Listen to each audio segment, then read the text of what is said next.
The other part of the mix when it comes to bring a super app in crypto to our customers is have a very powerful Web3 wallet, a self-custody wallet. Yeah.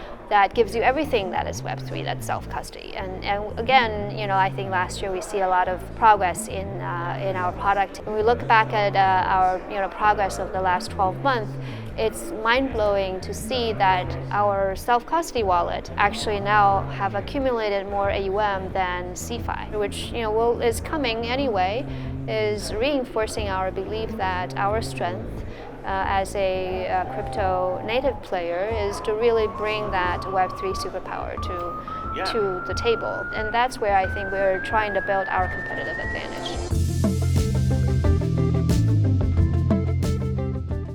Hong Fang, the president of OKX, thank you so much for joining us on Coinage. Thank you for having me. Yeah, it's an exciting time, I think, right now for you guys becoming the first compliant global exchange with the MiCA framework in the EU. I wanted to start with that, just to kind of get your sense of how big and important that is as you guys really, I think, are leaning into this next chapter of scaling OKX. How big was that for you? It's years of efforts. We've been investing in Europe for almost 5 years now. And on MiCA, when we're starting on that, also, we're building our local team, having the infrastructure in place, product compliance infrastructure, risk infrastructure, and obviously having all the license and documents in place. So, it's been a lot of work. So it's very gratifying that ultimately we get to a point where we can actually go out there and be the first global platform that have that official MiCA license. So the team is working very hard. Next is a lot more work, but for us, I think Europe is a very strategic market for us, a very important strategic market for us. There's a lot of adoption in the market. It also has a lot of connection to other regions, including Middle East, including Turkey, including US, even Asia. So it's a market that we feel very important, but also a lot of complexity when it comes to it's a one big economy, but at the same time there are also different countries that has its own subtlety, right? Different communities that have its own requirements, different local on-ramp requirements. Language and cultural subtleties that we have to be careful about. So a lot more work ahead of us, but we are very excited about having this opportunity. If there is, I guess you guys, again, this is a good example of setting the standard among exchanges in terms of how to do things the right way. And now just the scale of it, I don't know, to me, it really does seem like OKX, the Binances of the world, the Coinbases of the world, like you're in that camp now. How does that maybe change some of the ideas around strategy of how OKX looks at either, again, we're talking about Europe, but now potentially the US as you look to expand? Yeah, speaking of US, we always believe that US is a major market. We have been in a quiet mode over the last 2 years, more in the process of rebranding OKCoin to OKX and bring OKX product back to the US market in a good way. But in general, our strategy over the last, I would say, 3 and 4 years have been pretty constant, which is, we have basically a vision of building a crypto super app and bring that superpower and a world of choices to our customers. And we want to be able to bring the benefits of both worlds, where on the one hand, on a centralized exchange where you have convenience, you have reliability, you have security, you have compliance, you have the connection to the central traditional financial system. That's where we believe that we need a global infrastructure that is complying with different jurisdictions, that have proper controls in place, and that takes time. So we have wanted to, build it in the right way, and we feel very proud that over the last 3.5 years, we've been able to actually lay down the right foundation. Last year, we've seen a lot of, market launches by our team, with a lot of licenses that we have been able to operationalize. And that's just the start of the work. The other part of the mix when it comes to bring a super app in crypto to our customers is have a very powerful Web3 wallet, a self-custody wallet. that gives you everything that is Web3, that's self-custody. And again, I think last year we see a lot of progress in our product, in the community, in the recognition and feedback from the community. It's mind-blowing because when we look back by the end of the year in 2024, early 2025, when we look back at our progress of the last 12 months, it's mind-blowing to see that our self-custody wallet actually now have accumulated more AUM than CeFi. Yeah. It's mind-blowing. It just shows you how actually it's playing out. Our strategy is actually interacting in the right way with the community. Well, it seems like that's kind of, the way that even, Coinbase, obviously a huge US presence, and the way that they've tried to scale their products as well is really leaning into, as you guys have, layer 2 idea, the, decentralized wallet idea, outside of just having a CeFi exchange, which is, I think, very important. I want to ask this question, Hong, in terms of, obviously all those efforts were underway with you guys at OKX even before Trump won. So I want to be careful about how I ask the question, but how has it changed maybe the speed or the acceleration in which you see the opportunity change if you do have an administration come in who wants to help make it easier to follow the rules, establish the rules, and figure that out? How has that changed, Trump's win, changed the way that OKX is looking at it? I think there are two things. One is fundamentally our strategy about U.S. market hasn't really changed. We always wanted to be able to build a platform and offer solid option, alternative to U.S.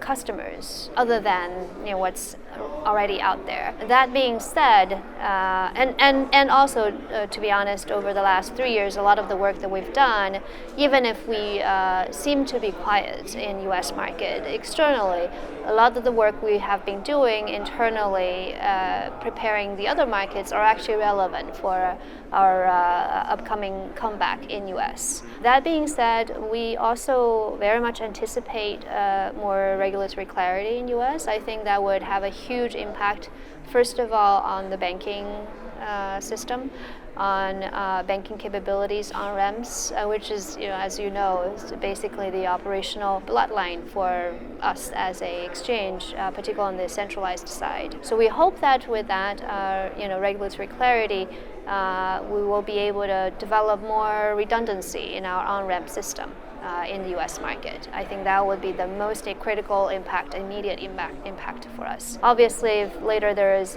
more clarity when it comes to who will be the primary federal regulator, we'll be, make sure that we, make immediate moves upon that. But also there are a lot more interest, a lot more adoption, a lot more competition, which also is interesting. But that competition from the traditional financial sector, which is coming anyway, is reinforcing our belief that our strength as a crypto native player is to really bring that Web3 superpower to the table. And when it comes to CeFi side, also figure out the best way to combine the two worlds, right? And that's where I think we're trying to build our competitive advantage. Yeah, I wanted to ask about that competition piece, because the idea of differentiating beyond a established player like Coinbase in the US would seem like it comes down to a few things.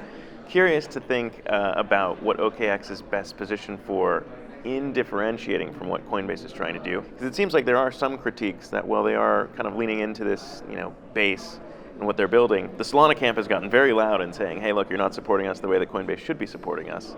And so how would you look at maybe some of those things that maybe haven't gone well in a way that you would want to build differently when you're here? We would like to think of ourselves as first of all, a global player. We're probably not as strong, we are not as strong as Coinbase in US, but we would like to think that we have a lot of know-how that we are accumulating in other markets from a product perspective, that once we restart in US, we can actually bring to the table and and then get product feedback from the customers. When we were active in the US with OKCoin, I think we did have a lot of good community interactions when it comes to what they're looking for and what we can basically bring to the table. So I think we'll double down on that, which is coming back to my point of crypto super app. I think that's the direction that we really want to kind of double down on, and but ultimately I think the jury is still out, right? And we won't know until we are actually in the market and get real customer feedback, and then we will see if we're actually offering what the customer is looking for. Do we actually bring value? But from my perspective, I myself is in US. I cannot wait to bring our product back to the US because I would like to have options. No, options are good, and I feel like that's a lot of the fears right now. Is if you look at what happened with the ETFs, Coinbase basically custodied all of them off the jump, and so centralization risks there, people in crypto are like, hey, that's probably not great. So I think there is definitely a want and a need just in the space in general for other players to step up. And you and I have known each other for years now, but it's kind of crazy how fast the space moves. And if you think about where we're at now, 2024 seemed to be the year of those ETFs, of institutional adoption, that interest coming back. When you kind of look at maybe all the things that have changed over your career, what are you most maybe surprised by, interested in now, as you think about crypto in 2025 versus where we were just a couple years ago? Yeah, I think it will be interesting to continue to observe how the crypto community react to the various external factors, including the regulatory changes, including the institutional adoption with the ETF, providing a lot more legitimacy to the space. My personal point of view is that all these elements, which are positive for the industry in general, are introducing a lot more concentration risk, which in turn I think will help us push on the adoption of self-custody wallet, of DEX. And particularly when a lot more traditional financial institutions come in to compete with existing crypto players, right? The strength of traditional financial institutions are their mind share with existing customers, their capability with the traditional financial assets, and the ease and convenience. But the fact that they're not native crypto means that they will probably be most competitive, and ROI is best where they focus on the top coins, if you will. And that's what we see. We see Bitcoin ETF, we see Ethereum ETF, and we see a few other tokens ETF being discussed and speculated. And I think it will happen at some point. And I think that's part of how the traditional players will kind of try to develop this market, which is good. But from our perspective, I think where we can really bring to the table is to continue to push on that grassroots nature of our industry, to continue to push on the decentralization, and I think there is real benefit in having that on-chain distribution, on-chain transparency, putting a lot more checks and balances in the system to keep everyone acting well in our respective capacity. So I hope that that's where we can really continue to innovate. So we have been leading the innovation over the last few years, including integrating with Lightning, introducing our self-custody wallet, pushing on DEX innovation. We want to be able to continue to innovate on that front and really try to bring the two worlds together. But introducing the new paradigm over time to more people. Yeah, I mean, you're talking to the founder of a decentralized media outlet, so I do believe in terms of walking the walk and leaning into that. I think it's important, and if we could ever work together, that'd be great. I think that'd be awesome. But I do think it is trickier in your spot in terms of trying to navigate both worlds, a DEX and the CeFi aspect. What does that trade-off look like in trying to operate a foot in both camps? Because I can think to, again, Coinbase and the decisions they have around token listings. when Trump's token gets launched, it moves quicker. There's a lot of demand, obviously makes a lot of sense. How do you envision the right way to kind of decentralize the right things and keep the other things that are a necessity to keep centralized? How do you kind of navigate those trade-offs? I think in a decentralized world, the community should have the say, and the rules should be basically coded in smart contract, right? And that's the whole point of having, DEX, having a decentralized platform where, people just participate as part of that community, and there's no centralized platform like ours to dictate what to do and what not to do. And I think that's the value of DEX. But from centralized exchange perspective, take listing for example, we do have listing process that we have to follow.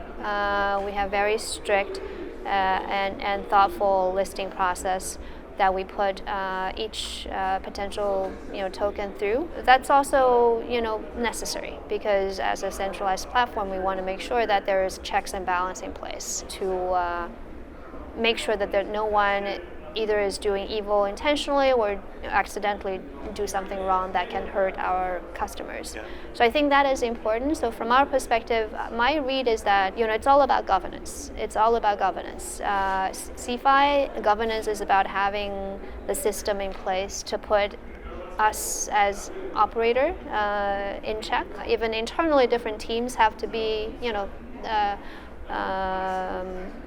governed by an independent line of defense, sure, if you will. But then separately, you build this new world where things can be put on chain, and there's online transparency, on-chain transparency that enhance that governance, enhance that corporate governance. It doesn't mean that once it's on-chain, it's automatically 100% good in governance. Yeah. You actually need to figure out how to actually build that governance properly into the smart contract. Yep. But at least it's the first step. It's traceable. It's verifiable. People can actually see, right? But an important part of that obviously is education. How do we make sure that you have the right education in place, you have the right tool in place to enable people to actually verify.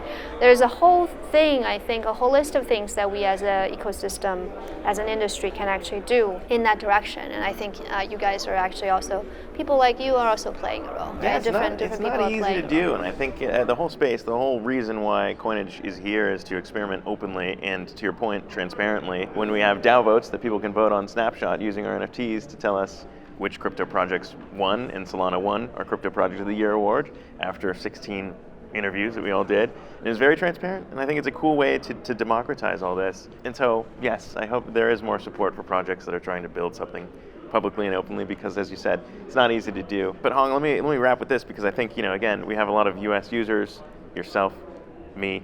There's a lot of people who are interested in the next chapter of OKX. What's the timeline for when you think it'll be all ready for people to get out there and...